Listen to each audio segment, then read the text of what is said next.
বিশ্ব ইতিহাসে এমন কিছু যুদ্ধ আছে যেগুলো শুধু দেশ জেতা বা হারা দিয়ে পরিমাপ করা যায় না, বরং সেগুলো হয়ে ওঠে রাজনৈতিক, মনস্তাত্ত্বিক ও কৌশলগত বিপর্যয়ের প্রতীক। আজ আমরা জানব কেন পৃথিবীর অন্যতম শক্তিধর দেশ আমেরিকা ভিয়েতনামের গহীন জঙ্গলে হেরে গিয়েছিল।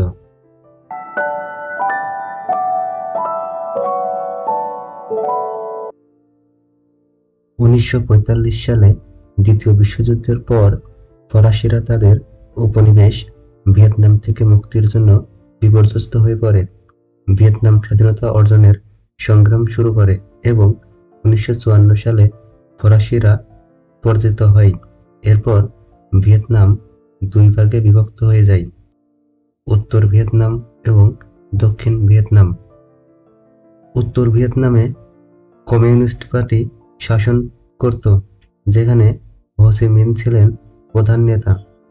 হো চি মিন কমিউনিজমের প্রবক্তা ছিলেন এবং সমাজতান্ত্রিক সরকার গঠন করেছিলেন। দ্বিতীয়টি দক্ষিণ ভিয়েতনাম। দক্ষিণ ভিয়েতনামে প্রাক্তন ফরাসি উপনিবেশবাদী সমর্থিত একটি গণতান্ত্রিক সরকার ছিল, তবে তাদের শাসন ছিল খুবই দুর্বল। আমেরিকা এই দক্ষিণ ভিয়েতনামের পাশে দাঁড়িয়ে তাকে সমর্থন দিতে থাকে। যুদ্ধের মূল কারণ ছিল কমিউনিজমের বিস্তারকে প্রতিরোধ করা।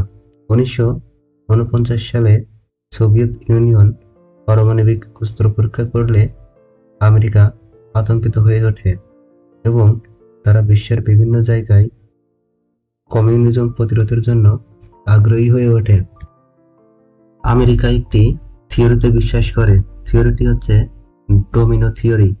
আমেরিকা বিশ্বাস করত যে যদি একটি দেশ কমিউনিস্ট হয়ে যায়, তাহলে পরবর্তী দেশগুলোও তা অনুসরণ করবে, আর এটাকেই বলে ডোমিনো থিওরি। এই বিশ্বাসের ফলে আমেরিকা ভিয়েতনামে সৈন্য পাঠাতে শুরু করে। ১৯৬৪ সালে টনকিন উপসাগরে উত্তেজনার সৃষ্টি হয়। আমেরিকা দাবি করে যে উত্তর ভিয়েতনামের নৌবাহিনী তাদের যুদ্ধজাহাজে আক্রমণ করেছে, যদিও পরে এর সত্যতা নিয়ে প্রশ্ন ওঠে। এই ঘটনা যুদ্ধের শুরুতে আমেরিকার জন্য একটি নৈতিক ভিত্তি তৈরি করে। চলুন এখন আলোচনা করা যাক কেন আমেরিকা ভিয়েতনামে গিয়ে পরাজিত হলো। ভিয়েতকং গেরিলারা হঠাৎ আক্রমণ করত, তারপর জঙ্গলে মিলিয়ে যেত। জঙ্গল ভিত্তিক গেরিলা যুদ্ধের কৌশল আমেরিকার প্রশিক্ষিত সেনারা বুঝতে বা প্রতিরোধ করতে পারেনি। ভিয়েতনামের সাধারণ মানুষ আমেরিকাকে দখলদার মনে করত, তাদের হৃদয়ও মন জয় করতে পারেনি আমেরিকান সেনারা, বরং অনেক নিরীহ মানুষ প্রাণ হারান আমেরিকার বোমাবর্ষণে। ভৌগোলিক অবস্থান বা পরিবেশ ভিন্ন রকম। জঙ্গল, পাহাড় আর গুহাময় ভূখণ্ডে যুদ্ধ করা কঠিন। আমেরিকার উন্নত প্রযুক্তি এখানে খুব একটা কাজে আসেনি। যুদ্ধবিরোধী আন্দোলন। আমেরিকার অভ্যন্তরেই শুরু হয় ছাত্রদের আন্দোলন। গণমাধ্যমে প্রতিবাদ, যুদ্ধবিরোধী সংগঠনের সৃষ্টি। জনমত আমেরিকার বিরুদ্ধে যেতে থাকে। প্রেসিডেন্টের উপর চাপ বাড়ে। এছাড়া ছিল কৌশলগত ব্যর্থতা। আমেরিকার নীতি নির্ধারকরা ভিয়েতনামের মাটির বাস্তবতা না জেনেই যুদ্ধ শুরু করেছিলেন। প্রতিবার কৌশল পরিবর্তন করেও তারা কোনো স্থায়ী সাফল্য আনতে পারেনি। তাছাড়া এই যুদ্ধ ছিল প্রচুর ব্যয়বহুল। মার্কিন অর্থনীতি দিনে দিনে দুর্বল হতে থাকে। এই যুদ্ধ ছিল ব্যয়বহুল, দীর্ঘস্থায়ী ও ফলহীন, যার ফলে জনগণ ক্রমেই হতাশ হয়ে পড়ে।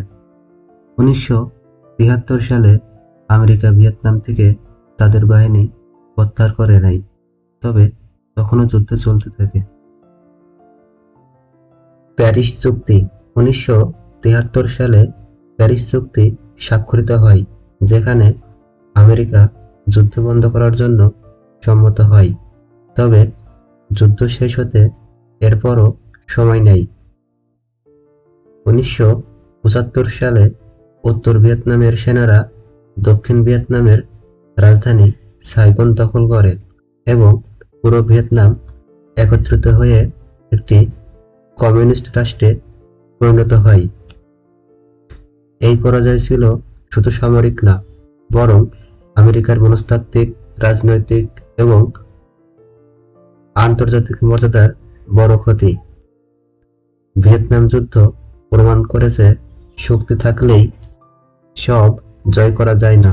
জনগণের সমর্থন, পরিবেশের বাস্তবতা ও নৈতিক অবস্থান, এই সবই এক একটি যুদ্ধের গতি নির্ধারণ করে। এটাই ইতিহাসের শিক্ষা।